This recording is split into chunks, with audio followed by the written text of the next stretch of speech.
The smoke curled upward from Elijah Sutherland's fireplace on a February morning in 1841, rising through 8 square ports cut into a massive wooden beam, wrapping around 24 strips of venison hanging in the darkness above. Across the valley, Levi Wardlow stood in the smoking ruins of his separate smokehouse, watching a winter's worth of preserved meat turn to ash. Before we begin, drop a comment letting us know where you're watching from, and if stories of forgotten frontier ingenuity speak to you, hit that subscribe button, because tomorrow's tale is even more remarkable than this one. The snow measured 4 feet deep on the level ground by January of 1839. In the drifts between the pine trees northeast of the Yellowstone River tributaries, it reached 8 feet or more. Elijah Sutherland had seen hard winters during his 6 years trapping beaver in the Montana Territory, but this season carried a weight that went beyond cold or snow depth. This winter felt like the mountains themselves were testing every man who dared remain. Elijah returned to his camp on the 15th of January after checking his northern trap lines. He had been gone 3 days, working his way along a frozen creek, where beaver sign remained promising despite the brutal cold. His pack horse carried 7 pelts, good thick winter fur that would bring premium prices come spring. He was thinking about those prices, calculating his potential profit, when he saw his smokehouse. The structure had collapsed under the snow load sometime during the previous night. The roof timbers lay splintered across the frozen ground. The walls, never particularly sturdy to begin with, had folded inward, and scattered in the wreckage, partially buried in snow and completely exposed to scavengers, lay his entire winter meat supply. Elijah stood motionless for a full minute, processing what he was seeing. 3 elk, 2 deer, and countless strips of beaver tail and bear meat, all smoked and preserved over the autumn months, now destroyed. He could see where ravens had already found the exposed meat. Tracks in the snow showed that a fox had investigated during the morning hours. Within days, larger scavengers would finish what remained. His partner Rufus Tyndall emerged from the main cabin, pulling his bearskin coat tight against the cold. He surveyed the collapsed smokehouse and shook his head. "Bad luck," he said. "Just bad luck. These things happened in the mountains. They would make do with what remained in the cabin stores, hunt fresh game when weather permitted, and rebuild the smokehouse come spring." Elijah did not respond immediately. He was calculating. They had perhaps 6 weeks of meat remaining in the cabin. The winter would likely last another 12 weeks, possibly 14. If spring came late, as it often did in this territory, fresh game was scarce during deep winter. Deer and elk moved to lower elevations. Even rabbits became difficult to find when snow accumulated this deep. Rufus seemed unconcerned. He had survived lean times before. Most mountain men had. You tightened your belt, stretched your provisions, maybe visited a neighboring camp to trade for supplies. It was part of the life they had chosen. But Elijah was thinking about something else entirely. He was thinking about separation.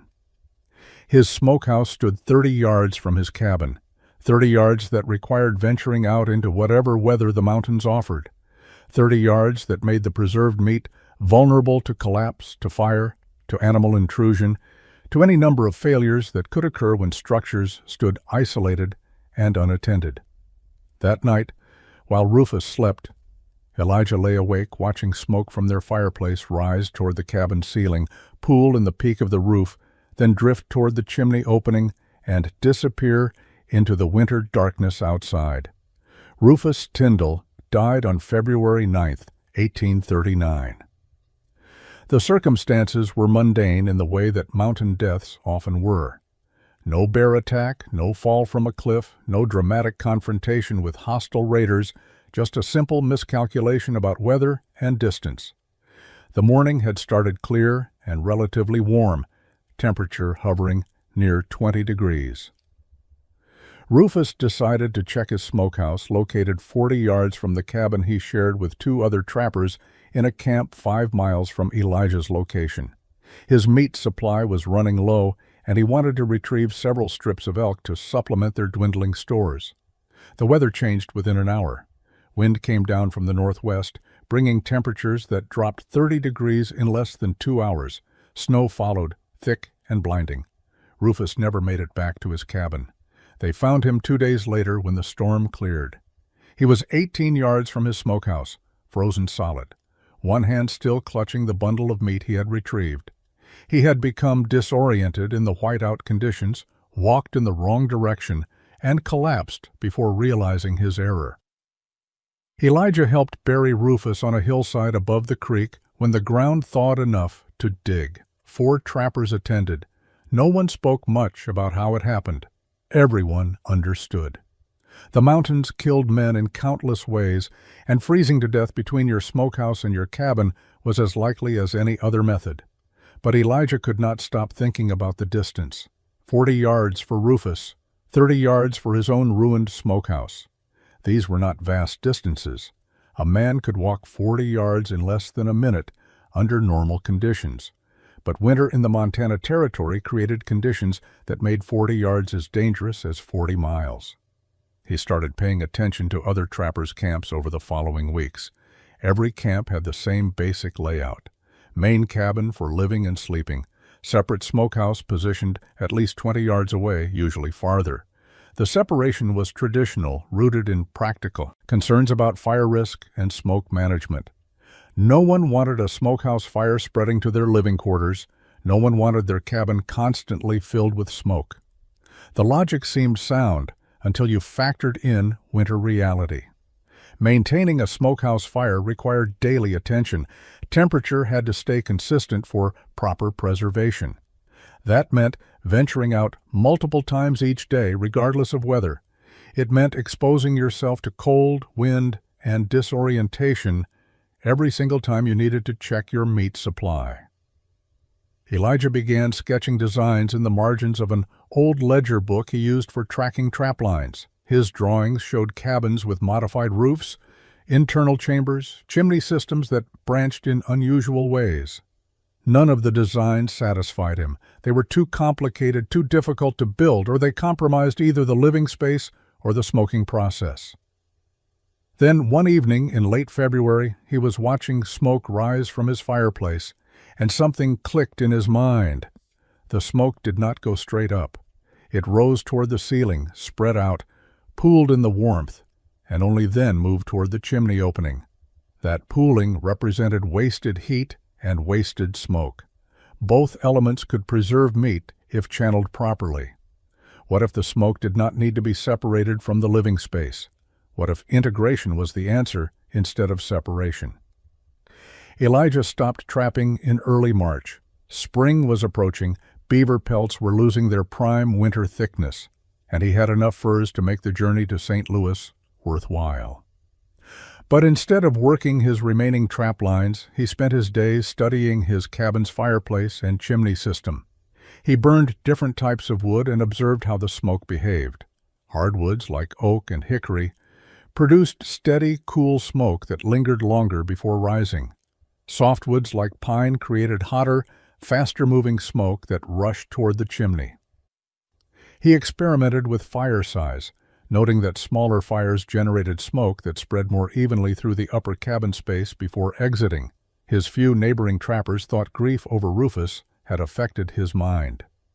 Amos Critchfield stopped by in mid-March and found Elijah sitting motionless, watching smoke patterns near his ceiling. Amos asked if he was feeling well. Elijah explained he was studying heat distribution. Amos left shaking his head, but Elijah was learning principles that most men never considered. Heat rose, everyone knew that, but heat did not rise instantly. It took time for warm air to accumulate and push toward the highest point in a structure. During that accumulation period, the heat radiated outward, warming everything it contacted. The longer you could keep heat in a space before it escaped, the more efficient your heating became. Smoke behaved similarly.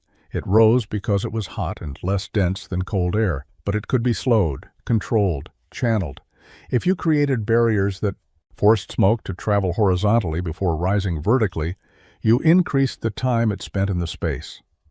More time meant more heat transfer and more opportunity for the smoke to contact anything positioned in its path.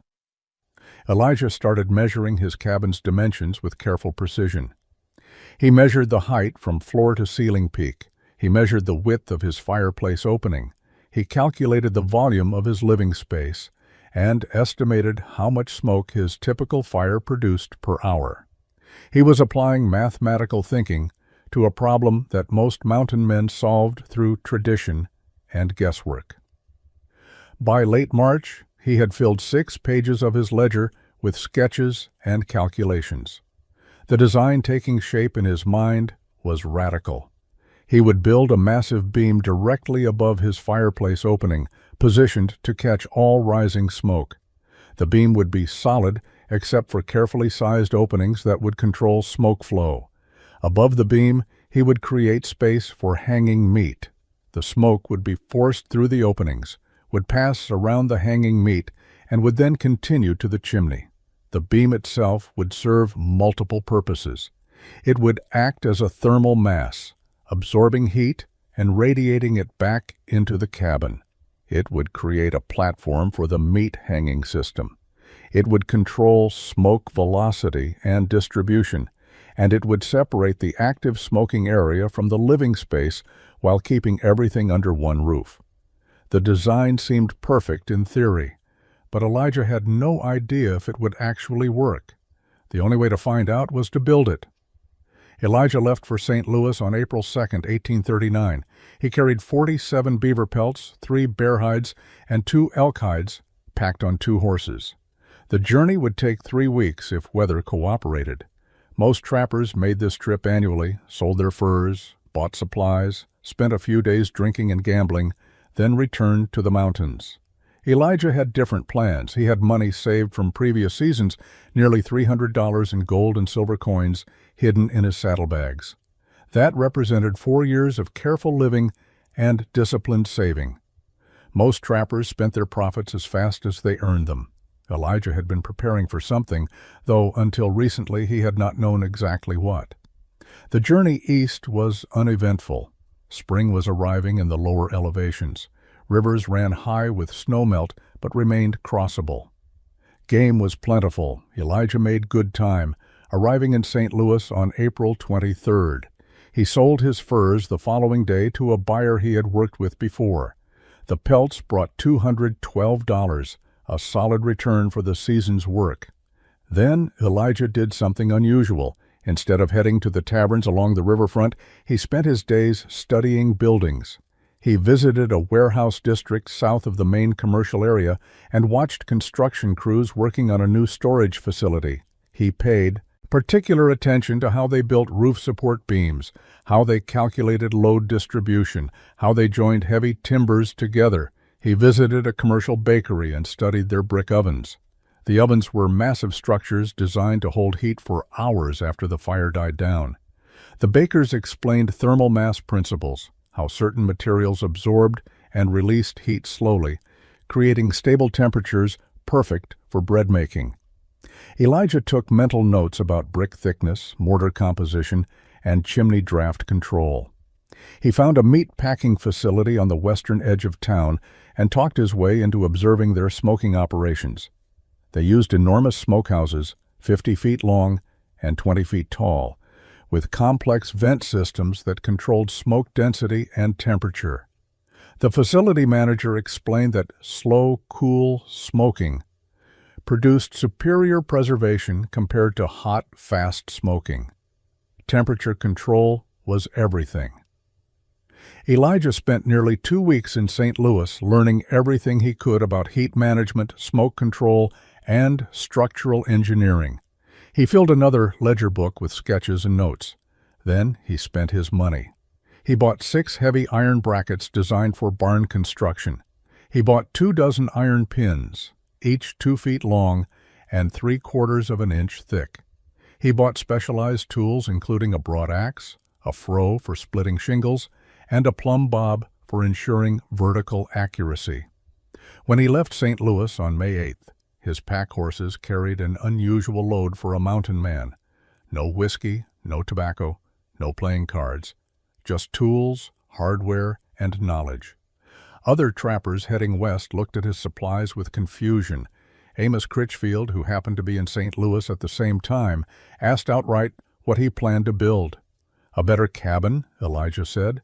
Amos laughed and said, "Any fool could build a cabin in 4 days." Elijah did not argue. He had learned that explaining vision to skeptics was pointless. Results would speak louder than words. Elijah returned to the Montana Territory on June 1, 1839. He selected a new cabin site 3 miles from his previous location, choosing high ground with clear sight lines and good drainage. The spot was less convenient for water access, requiring a longer walk to the creek, but it offered strategic advantages that mattered more than convenience. He spent the first week felling trees. Most trappers used whatever timber grew nearby, but Elijah was selective. He wanted straight-grained pine for the main logs, hardwood for structural beams, and cedar for anything that would contact smoke regularly. He marked trees, studied their grain patterns before cutting, and rejected any timber with significant defects.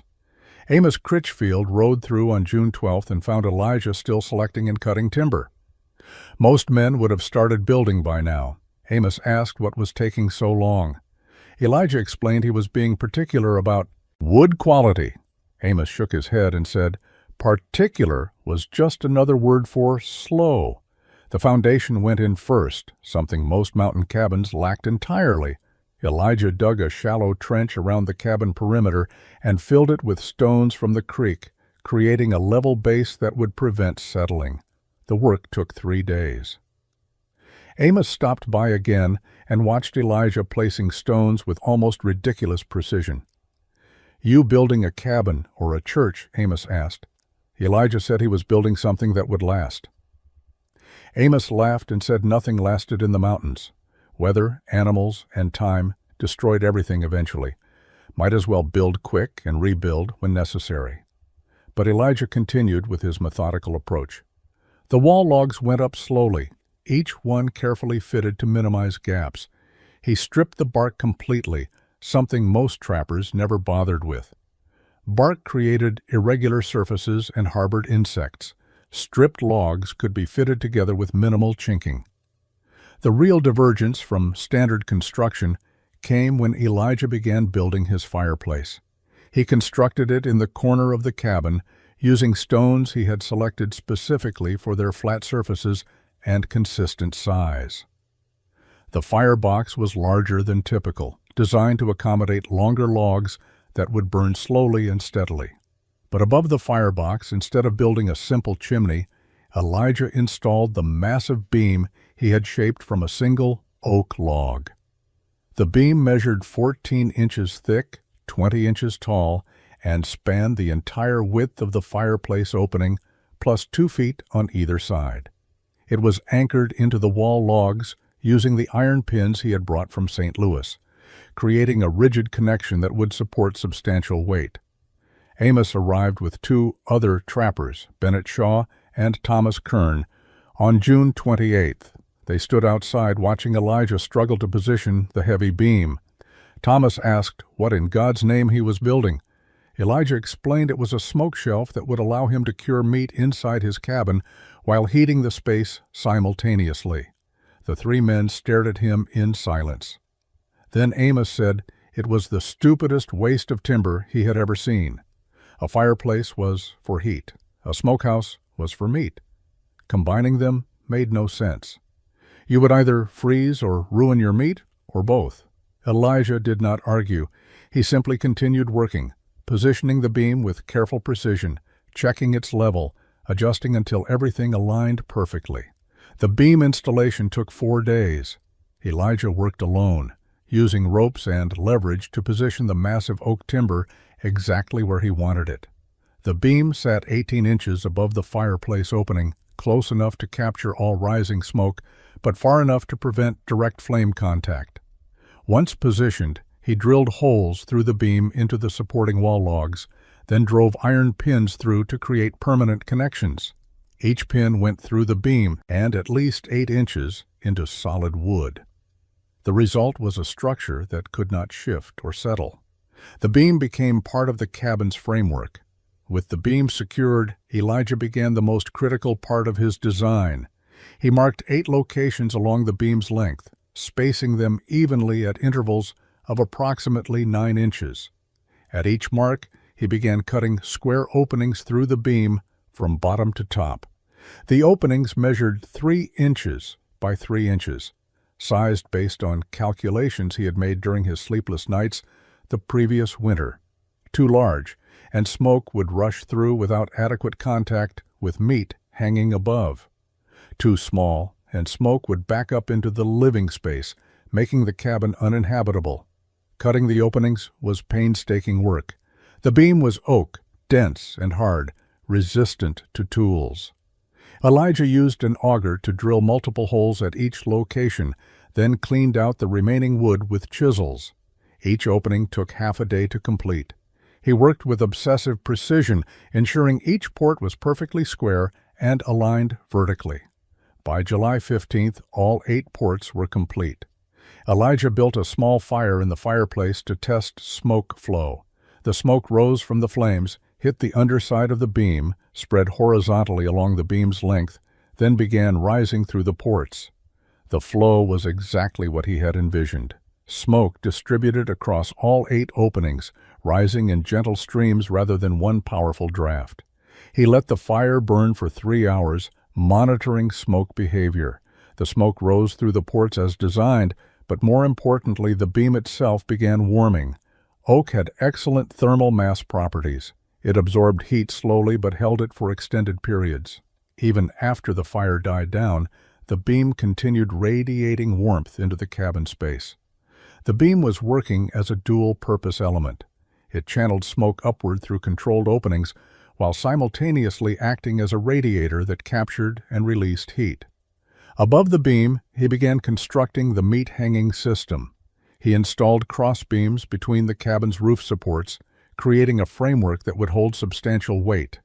From these cross-beams, he hung hardwood dowels at 6-inch intervals.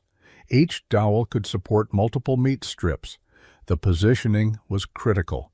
Meat needed to hang where smoke would pass after rising through the beam ports, but before exiting through the chimney. Elijah tested different heights using wet fabric strips, observing where smoke concentrated. By late July, the integrated system was structurally complete. Elijah spent August refining details that most trappers would consider unnecessary. He built a damper system in the chimney that allowed him to control draft intensity. By adjusting a simple iron plate suspended on a chain, he could increase or decrease the rate at which smoke exited the cabin. More draft pulled smoke through faster. Less draft allowed smoke to linger longer around the hanging meat. He constructed shelves along one wall for storing supplies, positioning them high enough that rising heat would keep everything dry but low enough for easy access. He built a sleeping platform at the opposite end of the cabin from the fireplace, elevated 2 feet off the ground. The elevation would keep him in a temperature zone that was warm but not hot, as heat stratified vertically in the enclosed space. The door received exceptional attention. Elijah built it from thick planks with tongue and groove joinery, then reinforced it with iron brackets. The door was designed to seal tightly, preventing cold air infiltration that would disrupt his carefully planned temperature control.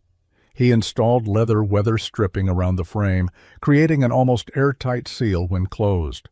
Windows presented a challenge. He needed ventilation for temperature control and light for working inside, but windows compromised thermal efficiency. His solution was to build small windows positioned high on the walls, where they would not create drafts across the living space. He fitted them with shutters that could be opened for ventilation or closed for maximum heat retention. The fireplace itself received modifications throughout August. Elijah lined the firebox with fire bricks he had made himself using creek clay and sand. The bricks reflected heat forward into the room rather than allowing it to be absorbed by the stone structure. He shaped the firebox with angled sides that directed heat outward. a technique he had observed in the St. Louis bakery ovens. He built a stone apron in front of the fireplace, extending 4 feet into the room. This served multiple purposes. It protected the wooden floor from sparks and embers. It provided workspace for fire management. And most importantly, it acted as additional thermal mass that absorbed heat during the day and released it slowly through the night. By September 1st, the cabin was complete except for chinking between logs. Elijah had prepared a special mixture for this final step. Most trappers used mud and moss, materials that were free and readily available but prone to cracking. Elijah mixed clay from the creek with cut grass and pine resin. He had collected and boiled down from sap. The mixture was labor-intensive to prepare, but resulted in chinking compound that was waterproof, flexible, and adhesive. He packed it between logs while still warm and pliable, pressing it deep into gaps and smoothing the exterior surface. The chinking work took 2 weeks. Elijah filled every gap methodically, ensuring no air could penetrate the walls. On September 18, 1839, Elijah moved his supplies into the completed cabin and lit his first sustained fire in the new fireplace. The system performed exactly as designed. Smoke rose through the beam ports, heat radiated from the oak beam, and the interior temperature stabilized at a comfortable level despite cold evening. Temperatures outside. Elijah spent the final weeks of summer testing his system with small fires and careful observations. He was not simply experimenting randomly.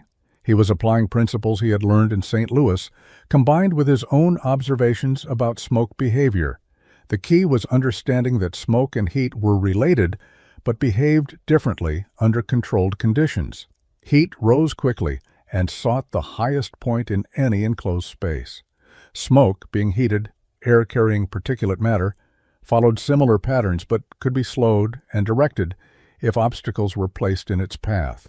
The massive oak beam served as that obstacle. When smoke hit the underside of the beam, it spread horizontally before finding the vertical ports cut through the timber. This horizontal spreading was critical. In a standard fireplace, smoke rose in a concentrated column directly up the chimney. The speed of that rise meant minimal heat transfer to the surrounding space. Most of the thermal energy went straight outside, but by forcing smoke to spread horizontally along the beam before rising, Elijah increased the time smoke spent inside the cabin, which meant more heat transfer. The 8 ports served multiple functions beyond simply allowing smoke passage. Their size and spacing controlled velocity. Smoke rising through 8 small openings moved slower than smoke rushing through one large chimney. Slower movement meant more time for heat radiation and more thorough contact with anything hanging in the smoke path. Elijah also discovered that the beam's thermal mass created a buffering effect. When he built a hot fire, the beam absorbed excess heat and released it gradually. When the fire burned low, the beam continued radiating stored warmth. This meant the temperature in the meat curing zone above the beam remained relatively stable regardless of fire intensity below.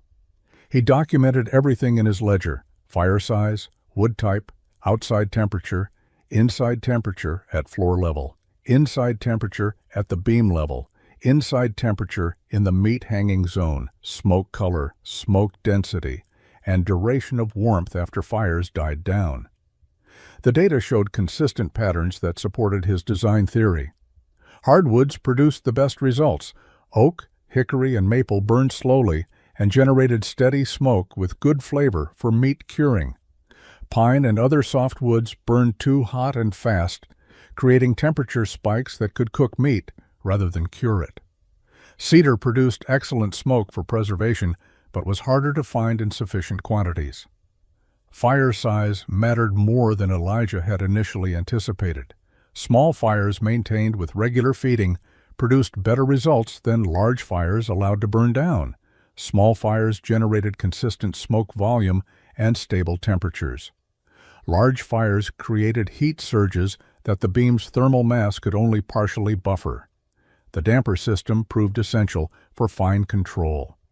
By adjusting how quickly smoke exited through the chimney, Elijah could regulate how long smoke lingered in the meat-hanging zone. On cold days, he reduced the damper opening to retain more heat.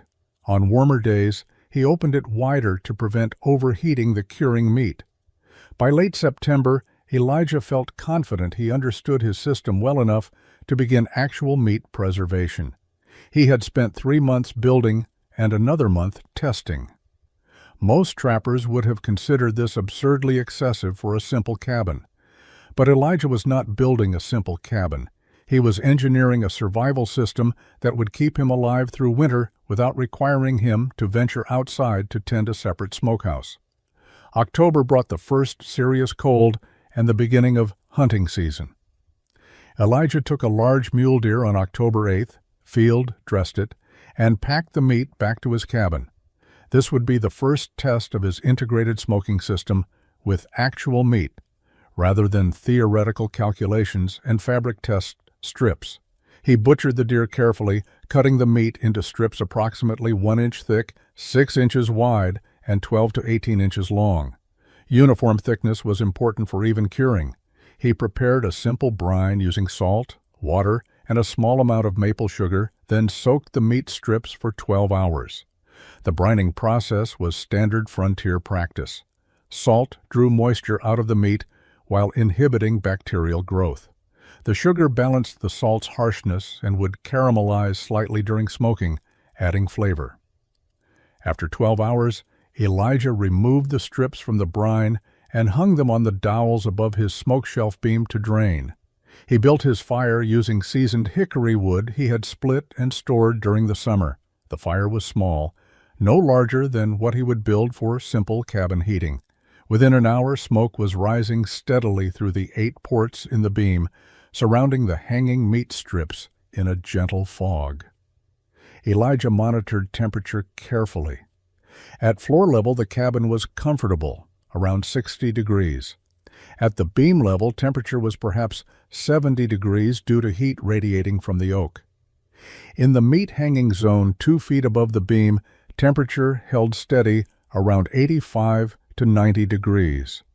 This was ideal, hot enough to discourage bacteria, but cool enough to prevent cooking. The smoke itself was thin and blue-gray, the color that indicated clean burning with minimal creosote. Thick white smoke would have meant incomplete combustion and would have given the meat an acrid taste. Black smoke would have indicated too much heat. The thin blue smoke was perfect. He maintained the fire for 18 hours, feeding it small pieces of hickory every 2 hours. The rhythm became meditative. Feed the fire, check the meat, adjust the damper slightly, observe smoke patterns, record observations in his ledger. By evening of the first day, the meat strips had developed a dark surface and had shrunk noticeably as moisture left them. The second day followed the same pattern. Small fire, steady smoke, consistent temperature. The cabin remained comfortably warm, despite outside temperatures dropping to near freezing at night. Elijah realized he was heating his living space and preserving his winter meat supplies with the same wood consumption he would have needed just for heating alone. On the third day, he noticed the meat had formed a pellicle, a slightly tacky surface layer that indicated proper drying. The strips were firm to the touch, but not brittle. He continued smoking for 2 more days, then let the fire die down and allowed the meat to hang for another day in the residual smoke and warmth. On October 14th, 6 days after hanging the venison, Elijah took down the first strip and examined it carefully. The meat was dark brown, almost mahogany-colored. It was firm and dry, but not desiccated. He cut a thin slice and tasted it. The flavor was excellent, smoky, slightly sweet from the maple sugar, with the clean taste of properly cured venison. Most importantly, it showed no signs of spoilage. Amos Critchfield arrived on October 20th with 2 other trappers, Bennett Shaw and a new man named Gordon Petrie, who had just arrived in the territory. They were making rounds to neighboring camps before winter isolation set in, sharing news and checking on supplies. When they entered Elijah's cabin, they stopped and stared. 24 strips of smoked meat hung from the framework above the fireplace beam. The cabin was warm and comfortable. A small fire burned in the fireplace, and thin smoke rose through the ports in the beam, surrounding the hanging meat before disappearing up the chimney. The entire space smelled of wood smoke and cured venison. Amos walked slowly around the cabin interior, examining the smoke shelf beam, the hanging meat, the careful construction details. He touched one of the meat strips, feeling its texture. He looked up at the ports cut through the beam. Then he started laughing. "You spent 4 months building this contraption," he said.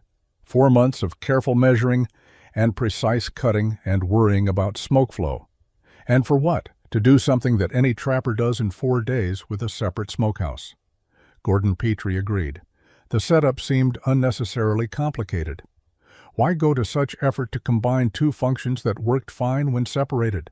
The risk seemed obvious. If something went wrong with the fireplace, you lost both your heat and your meat preservation. If the cabin caught fire, you lost everything instead of just one structure. Bennett Shaw was more measured in his criticism, but still skeptical. He acknowledged the cabin was well built and the meat looked properly cured, but he questioned whether the time investment was justified. A man could build a standard cabin and a separate smokehouse in the time Elijah had spent on this single integrated structure. Elijah did not defend his choices. He simply explained how the system worked. The beam captured heat and channeled smoke. The ports controlled smoke velocity and distribution.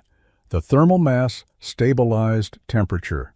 One fire served 2 purposes: cutting wood consumption in half while eliminating the need to venture outside during winter storms. Amos shook his head.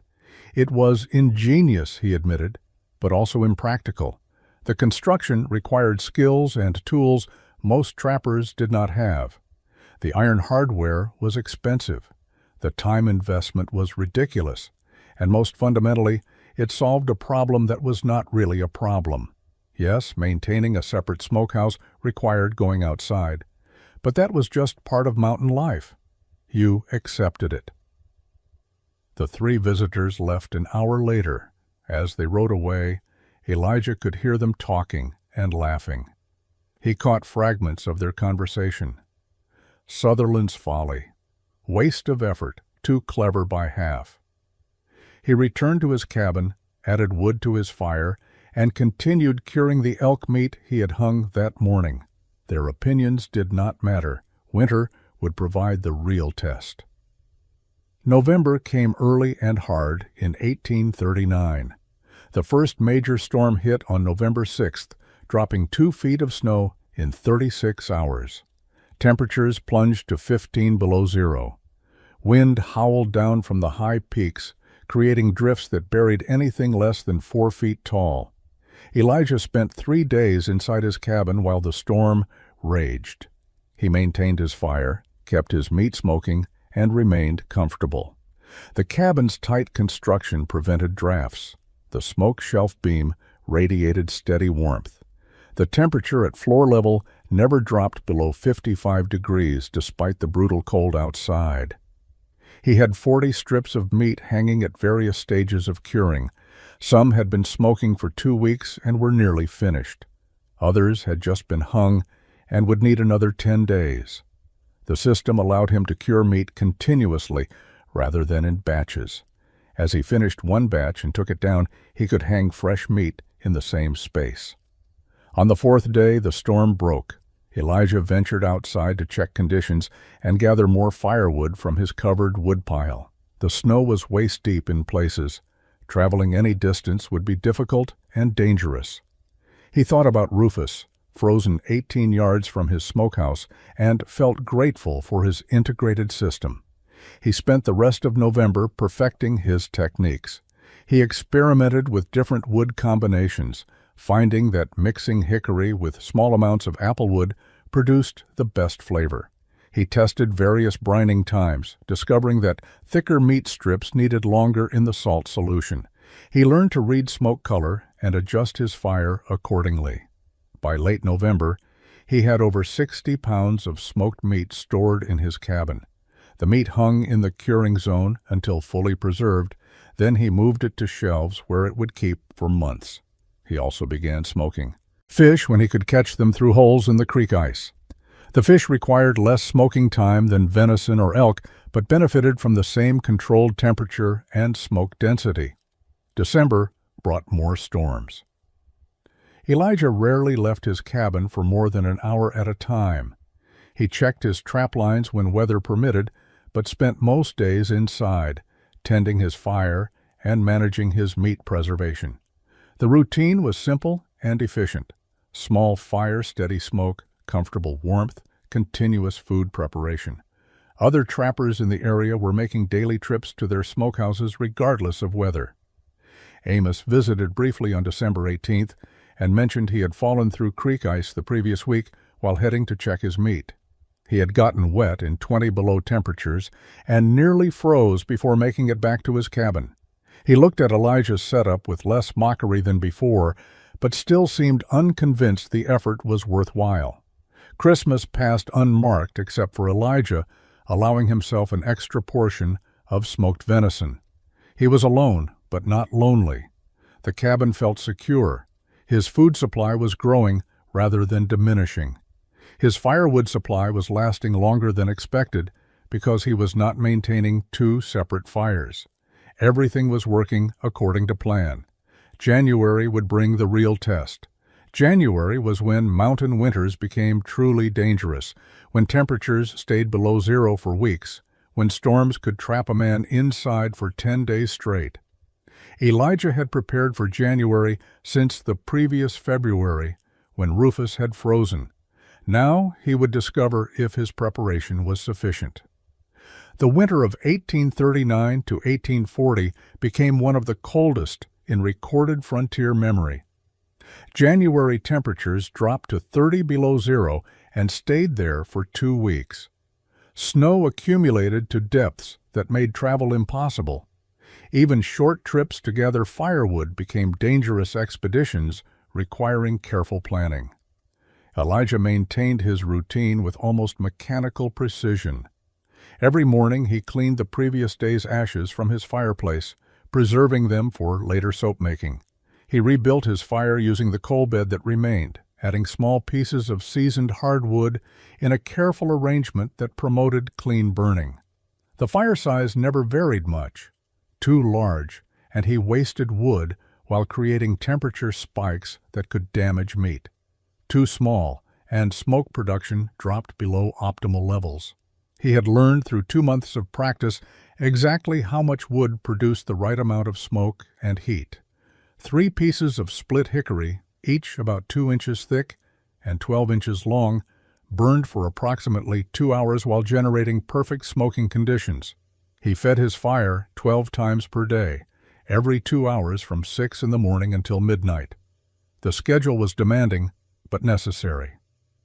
Consistent fire maintenance meant consistent smoke production and stable temperatures. His meat cured evenly without developing spoilage or off flavors. Temperature monitoring became instinctive. He no longer needed to check with his hand at different heights. He could feel the thermal stratification in the cabin and knew immediately if something was wrong. Floor level should feel cool, but not cold. The smoke shelf beam should radiate gentle warmth. The meat hanging zone should feel warm, but not hot. The damper required adjustment based on outside conditions. On extremely cold days, he closed it partially to retain more heat inside the cabin. On slightly warmer days, he opened it more to prevent overheating the meat. Wind direction also mattered. Strong northwest winds created better draft, so he compensated by closing the damper slightly. His meat production exceeded his consumption by a comfortable margin. He was eating approximately 1 pound per day, but he was curing closer to 2 pounds per day when he had fresh game to process. The surplus accumulated on his storage shelves, insurance against future shortages or unsuccessful hunting. He also discovered his system worked for other preservation methods. He could dry herbs in the warm zone near the beam without exposing them to direct smoke. He could cure fish faster than traditional methods because the controlled temperature prevented freezing, while the smoke inhibited bacterial growth. The cabin itself performed better than expected. The tight construction meant heat loss was minimal. Elijah was burning perhaps one-third the wood he would have needed to heat a standard cabin to the same temperature. When he factored in the elimination of a separate smokehouse fire, his total wood consumption was less than half what other trappers required. By late January, he had developed a deep understanding of his system's capabilities and limitations. He knew which woods produced which flavors. He knew how outside temperature affected inside conditions.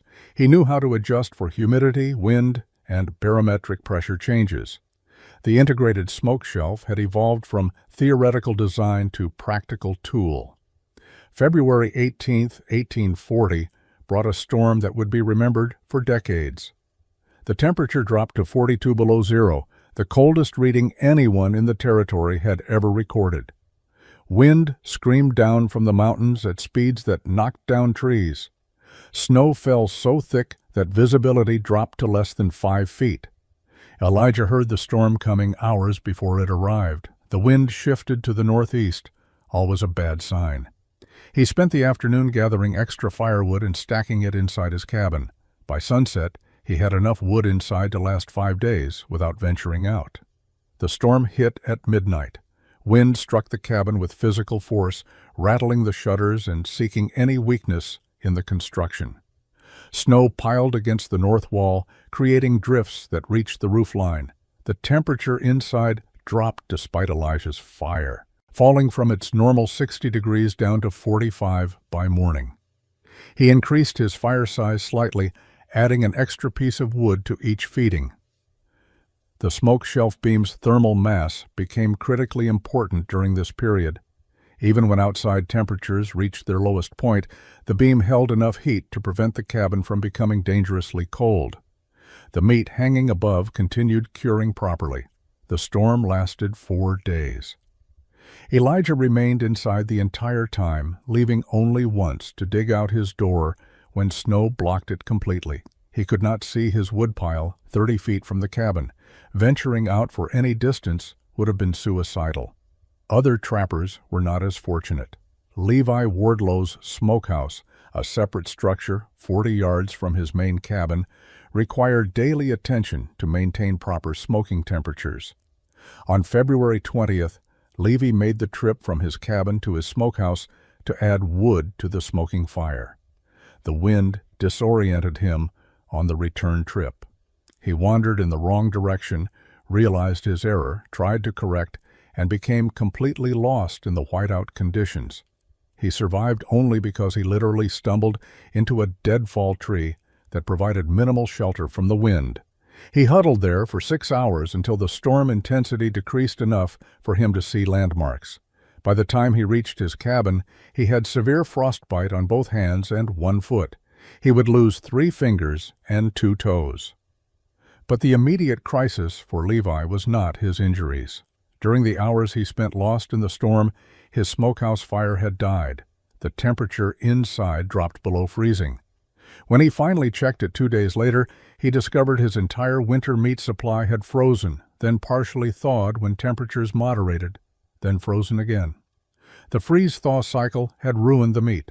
What had not spoiled was so damaged by ice crystals that it was barely edible. News of Levi's disaster spread through the scattered trapping community as weather improved. Several trappers visited Levi in early March to check on his condition and offer assistance. Amos Critchfield was among them. After seeing Levi's injuries and ruined meat supply, Amos rode to Elijah's cabin. He arrived on March 7th. Elijah invited him inside. The cabin was warm and comfortable. Fresh venison strips hung above the smoke shelf, curing in steady smoke from a small fire. Dozens of completed meat strips lined the storage shelves. Amos stood silently for several minutes, looking at the system he had mocked 5 months earlier. Then he asked if Elijah would explain exactly how he had built it. Amos Critchfield sat at Elijah's table and listened with an attention he had never shown before. He asked about beam dimensions, port sizing, spacing between hanging dowels, and thermal mass principles. He took notes in a small book he carried, drawing rough sketches as Elijah explained the construction process. The mockery was gone from Amos's voice. He had seen what happened when systems failed during extreme conditions. Levi Wardlow was alive but crippled. His trapping career finished at age 32. His meat supply was destroyed. He would survive the remainder of winter only because other trappers shared their provisions. The cost of traditional smokehouse separation had become undeniably clear. Elijah walked Amos through every aspect of his design: the foundation that prevented settling, the careful log selection and fitting, the iron pins that anchored the smoke shelf beam into the wall structure, the precise dimensions of the ports cut through the beam, the positioning of the meat-hanging framework in the optimal smoke and temperature zone. He explained the thermal mass concept in simple terms. The oak beam weighed approximately 400 pounds. Oak held heat exceptionally well. When smoke and heat rose from the fire and contacted the beam, the wood absorbed that thermal energy. The beam then radiated heat back into the cabin space over extended periods. This created stable temperatures even when the fire burned low or outside conditions became extreme. The ports controlled smoke velocity and distribution. 8 small openings moved smoke slower than one large chimney. Slower smoke meant more time in contact with hanging meat. More contact time meant better curing. The even distribution across 8 ports prevented hot spots that could cook meat instead of preserving it. Amos asked about wood consumption. Elijah showed him his wood pile and explained he was using roughly half the wood other trappers needed. One fire heated the cabin and cured meat simultaneously. No separate smokehouse fire meant significant savings. Over a full winter, the difference was substantial. Elijah estimated he saved at least 2 cords of wood compared to traditional setups. The damper system allowed fine control of smoke flow and heat retention. Amos examined the simple iron plate suspended on a chain in the chimney. By raising or lowering the plate, Elijah could adjust how quickly smoke exited. More draft on calm days, less draft on windy days, or during extreme cold. The adjustment was simple, but critical for maintaining optimal conditions. Amos asked the question that mattered most: could this system be built by someone with average carpentry skills? Elijah was honest. The construction required more time and skill than standard cabins. The beam installation was difficult without help. The port cutting was tedious and required precision, but none of it was beyond the capability of a reasonably competent builder willing to invest the effort. The iron hardware was expensive, but not prohibitively so. The specialized tools helped, but were not absolutely necessary. A man could build a similar system using wooden pins instead of iron, though the connections would not be as strong. The key was understanding the principles rather than copying exact specifications. Amos left 3 hours after arriving. He said he would think about what he had seen. Elijah suspected that meant Amos would build his own version come summer. Over the next 2 weeks, 4 more trappers visited. Word had spread about Levi's accident and Elijah's successful winter. Spring arrived in early April 1840. Snow melted rapidly under warm sun and steady rain. Creeks ran high with runoff. The mountains transformed from white and gray to green and brown almost overnight. Trappers emerged from winter isolation to assess survival, share news, and prepare for the summer building season. Hosea Brandt visited Elijah on April 19th. Hosea was older than most mountain men, 47 years old, with 2 decades of frontier experience. He had survived through competence and careful planning rather than luck or toughness. He was known for studying problems before acting and for adopting better methods when he encountered them. Hosea examined Elijah's cabin with the eye of an experienced builder. He studied the smoke shelf beam closely, running his hands along the underside where smoke had deposited a dark patina. He counted the ports and measured their dimensions with a folding rule he carried. He climbed up to examine the meat-hanging framework and noted how the dowels were positioned and spaced. He asked technical questions that showed he understood the underlying principles. How much weight could the beam support? What happened if a port became blocked? How did smoke behavior change with different wood types? What was the minimum fire size that still produced adequate smoke? Could the system work in a smaller cabin, or did it require specific dimensions? Elijah answered each question thoroughly. The beam could support at least 300 pounds above its own weight. Blocked ports were prevented by keeping the chimney clean and using properly seasoned wood. Different woods produced different smoke characteristics, with hardwoods being superior for meat curing. Minimum fire size depended on outside temperature and desired smoke density, but was generally quite small. The system could scale to different cabin sizes, but port dimensions and spacing would need adjustment. Hosea spent the entire day at Elijah's cabin, taking detailed notes and making careful measurements.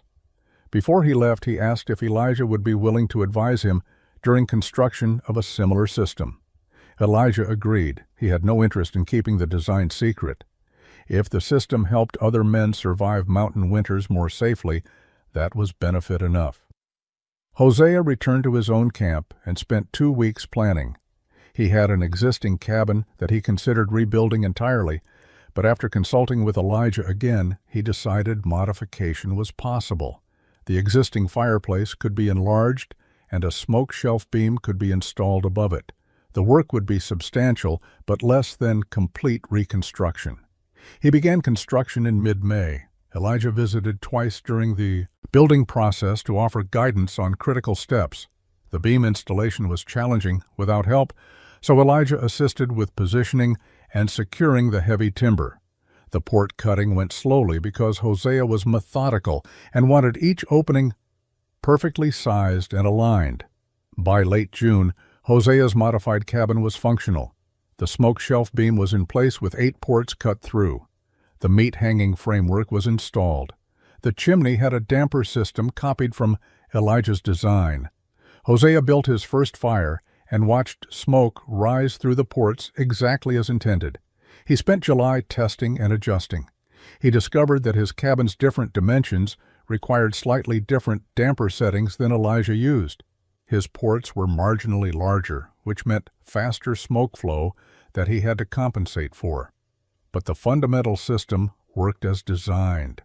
One fire heated his cabin and provided smoke for meat curing. By August, Hosea was curing venison successfully. The winter of 1840 to 1841 was milder than the previous year, but still harsh by any standard. Multiple storms dropped heavy snow. Temperatures regularly fell below zero. Several trappers lost smokehouses to structural failure under snow loads. 2 men suffered frostbite injuries while tending separate smoking fires during blizzard conditions. Hosea Brandt survived the winter comfortably in his modified cabin. His integrated smoke shelf system performed as well as Elijah's original design. He cured over 200 pounds of meat without ever venturing more than 20 feet from his door during the worst storms. His wood consumption was noticeably lower than previous winters. In spring of 1841, 5 more trappers began building cabins with integrated smoke shelf systems. None copied Elijah's design exactly. Each man made modifications based on available materials, personal preferences, and specific site conditions.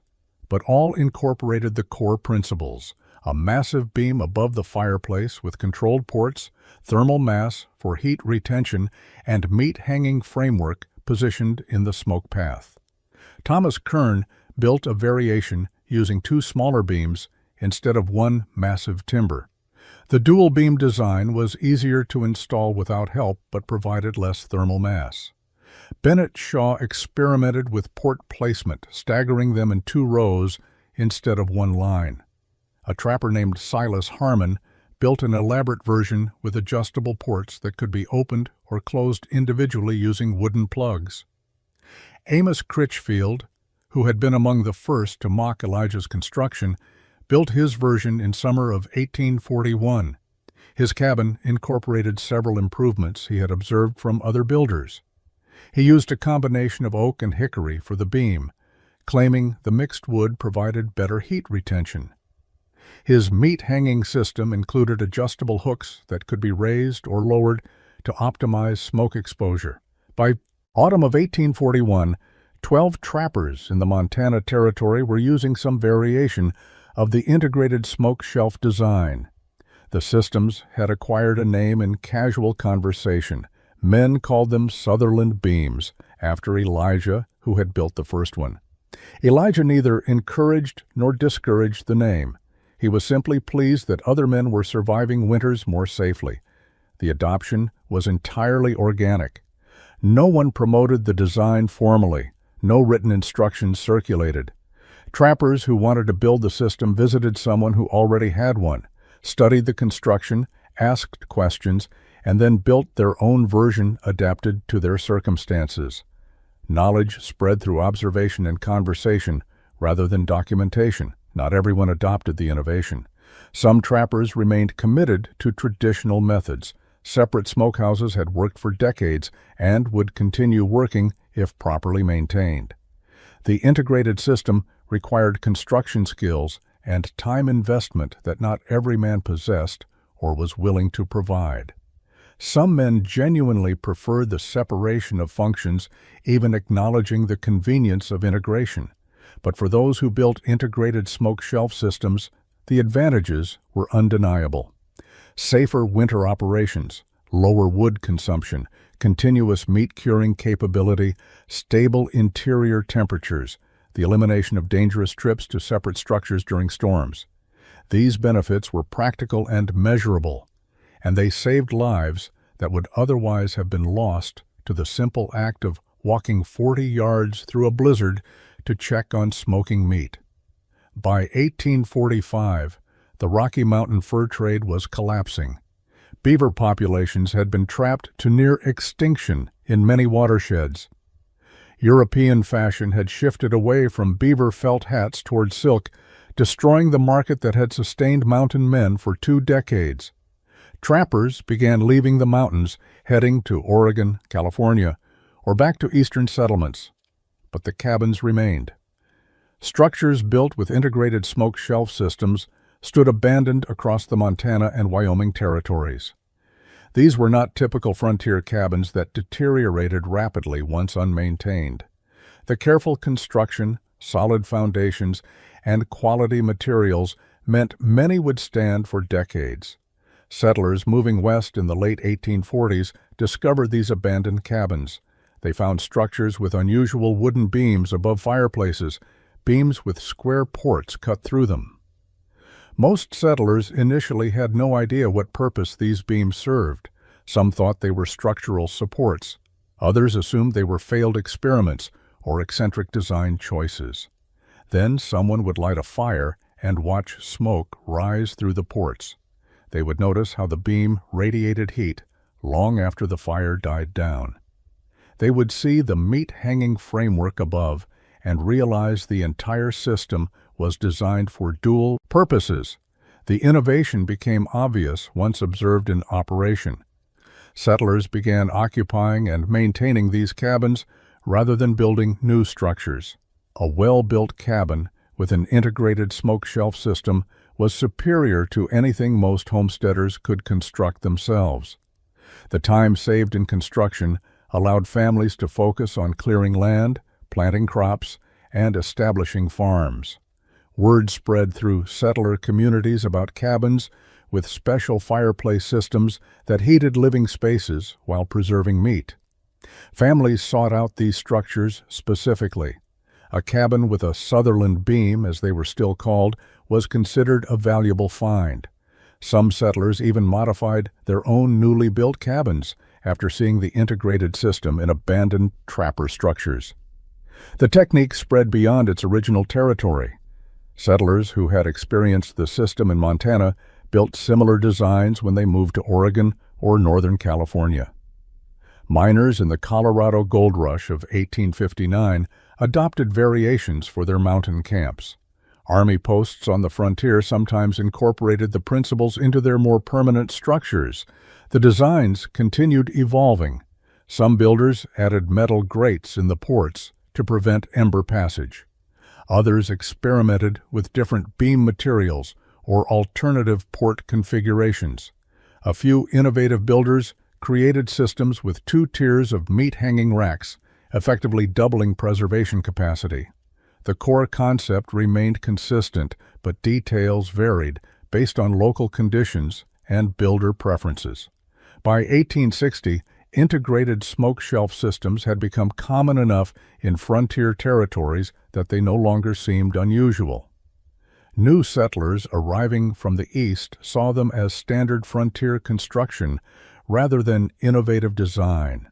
The systems had transitioned from experimental to traditional within 2 decades. Records from the period are incomplete, but references to smoke shelf cabins appear in numerous settler diaries, military reports, and territorial surveys. The prevalence suggests hundreds of structures incorporated some version of the design across the mountain territories. Most builders probably never knew the system originated with a trapper named Elijah Sutherland, who had lost his partner to winter and decided there had to be a better way to survive. Elijah Sutherland left the Montana Territory in spring of 1844. He was 33 years old and had spent 8 years trapping beaver in the mountains. The fur trade that had drawn him west was finished. He sold his cabin to a younger trapper named Daniel Wolf for $75, a fair price that included the structure, tools, and trap lines.